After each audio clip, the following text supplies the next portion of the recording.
पहली breaking news आपको बता दें, बिहार के सीएम नीतीश कुमार के कैबिनेट की अहम बैठक हुई है जिसमें बिहार के बेरोजगार युवाओं को भत्ता देने का फैसला किया गया है। नीतीश कुमार की कैबिनेट ने राज्य में मनरेगा के तहत बिहार बेरोजगारी भत्ता नियमावली 2024 की स्वीकृति दी है। लोकसभा चुनाव के बाद शुक्रवार को सीएम नीतीश कुमार की अध्यक्षता में मंत्रिपरिषद की अहम बैठक संपन्न हुई। इस कैबिनेट की बैठक में कुल 25 एजेंडों पर मोहर लगी है। बिहार के युवाओं को ध्यान में रखते हुए नीतीश कुमार के इस फैसले को अहम माना जा रहा है। प्रधानमंत्री नरेंद्र मोदी 50वें G7 समिट के लिए इटली में हैं। पीएम ने शुक्रवार को इटली की प्रधानमंत्री जॉर्जिया मेलोनी से मुलाकात की। इस दौरान दोनों नेताओं ने एक दूसरे को हाथ जोड़कर नमस्ते भी किया। पीएम मोदी फ्रांस के राष्ट्रपति इमैनुअल मैक्रों और ब्रिटेन के पीएम ऋषि सुनक से भी मिले। रूस यूक्रेन जंग के बीच सबसे ज्यादा चर्चा मोदी और यूक्रेन के राष्ट्रपति वोल्दिमिर जेलेंस्की की है। मुलाकात के दौरान दोनों नेता गले लगे। इसके बाद उनके बीच द्विपक्षीय बैठक भी हुई। नीट परीक्षा को लेकर विवाद खत्म नहीं हो रहा है। अब इस बीच केंद्रीय शिक्षा मंत्री धर्मेंद्र प्रधान ने विरोध कर रहे छात्रों से मुलाकात की है। उनकी तरफ से जोर देकर कहा है कि सरकार पारदर्शी प्रक्रिया के प्रति पूरी तरह प्रतिबद्ध है। नीट छात्रों से मुलाकात के बाद शिक्षा मंत्री ने कहा कि सुप्रीम कोर्ट के आदेश के तहत परीक्षार्थियों के हितों को सुनिश्चित करने के लिए केंद्र सरकार प्रतिबद्ध है। मैं परीक्षार्थियों को आश्वस्त करना चाहता हूं कि किसी भी बच्चे के करियर के साथ खिलवाड़ नहीं होगा। सुप्रीम कोर्ट ने शुक्रवार 14 जून को नीट यूजी पेपर लीक और इसकी सीबीआई जांच की मांग वाली याचिका पर सुनवाई की। कोर्ट ने कहा कि एनटीए 2 हफ्तों के अंदर इस पर अपना पक्ष रखे। इस मामले पर 8 जुलाई को अगली सुनवाई होगी।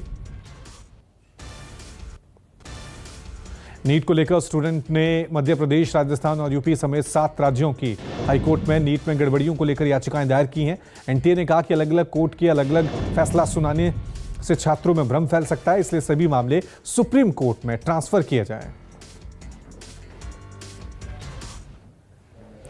नीट विवाद पर कांग्रेस अध्यक्ष मल्लिकार्जुन खड़गे ने मोदी सरकार पे हमला बोला है। उन्होंने कहा कि मोदी सरकार ने शिक्षा मंत्री और एनटीए की ओर से नीट एग्जाम घोटाले की लीपापोती चालू कर दी है।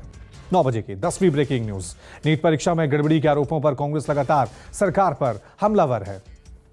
पवन खेड़ा ने परीक्षा में धांधली और भ्रष्टाचार का आरोप लगाते हुए इसे व्यापम 2.0 बताया। साथ ही मामले की उच्चतम न्यायालय की निगरानी में जांच की मांग की है।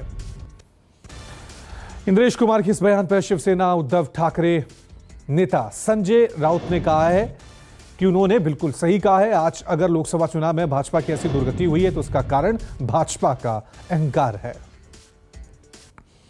आरएसएस के नेता इंद्रेश के बयान पर कांग्रेस नेता पवन खेड़ा ने कहा कि अहंकार आज दिख रहा है। ये बीज तो आरएसएस के बोए हुए थे। बबूल का बीज बोकर कैसे उम्मीद करते हैं कि आम का फल आपको मिलेगा। मुख्यमंत्री योगी आदित्यनाथ गोरखपुर में संघ प्रमुख मोहन भागवत से मुलाकात कर सकते हैं। लोकसभा चुनाव के बाद मुख्यमंत्री योगी गोरखपुर में पहली बार आ रहे हैं। आरएसएस प्रमुख मोहन भागवत कल से ही गोरखपुर में मौजूद हैं।